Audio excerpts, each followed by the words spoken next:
I had just waved to say hello, but the old man thought we wanted to talk and hurried to open the window. In an instant, the swirling snow took his life. His wife went to wake him, and she also died on the windowsill. Watching this loving elderly couple died, it made me think of my wife and daughter. My family was still asleep and had no idea what was happening. I had to get home before sunrise. My friends couldn't stop me from leaving, so they suggested making a protective suit just to be safe. They wanted me to take a shotgun, but I didn't think it was necessary. With my friend's encouragement, I stepped outside. I held out my hand as snowflakes landed on my clothes, and I didn't feel anything unusual. It looked like the homemade suit actually worked. Since phones and cars were useless, I had no choice but to walk the 3 miles to my wife's place. Bodies were everywhere on the streets, no expressions of pain on their faces. That's when I heard a whistle and thought maybe there was a survivor calling out. It was made by an electrician who had lost his life while working. I planned to take a shortcut along the tracks, but that's when I spotted a train. The surrounding scene is terrifying. Then I heard a knocking sound on the glass. I turned and saw an entire car full of people staring at me. I climbed into the car hoping to do whatever I could to help, but when I opened my backpack, I found that besides survival supplies, there was also a handgun inside. I shook my head and tossed a bottle of water to the crowd, promising I'd go find help.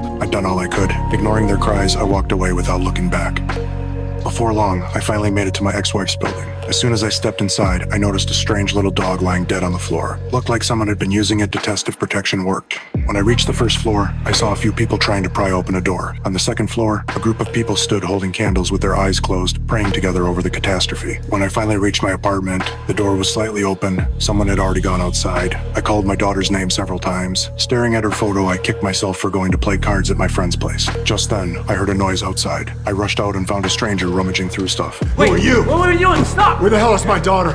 I have no idea. He claimed he didn't know anything. Someone had just sent him here to get some medicine. Then 2 neighbors barged in, demanding I let him go and explaining that my wife had sent him. Hearing she was safe, I released my grip, but the stranger noticed snow had piled up on the back of my hand. My wife came back shortly after. She pushed the 3 neighbors out of the room and told me our daughter had gone to dinner with a classmate last night. Once I got the classmate's name, I was ready to head to the school. Maybe they'd have an address on file. But the moment I opened the door, I was surrounded by every survivor in the building. They demanded to know how I'd made it back from outside. I told them that as long as you wore a mask and covered your whole body, you'd be fine. I opened my backpack and pulled out the handgun. With a gun in hand, my wife and I ducked into her room. The mob followed and started pounding on the door. I gave my wife the mask and told her to escape through the window and head to the school. But just then, the door burst open. I stood there with a plastic bag in one hand and a chair raised high in the other. You're going to defend yourself with that? I smashed the chair through the window. The deadly snowflakes sent everyone scrambling in terror. I jumped from the second floor with the plastic bag over my head. The physical exertion made my breathing heavy and labored. Frost quickly built up inside the bag. I stumbled less than 100 yards before collapsing in the snow from severe oxygen deprivation.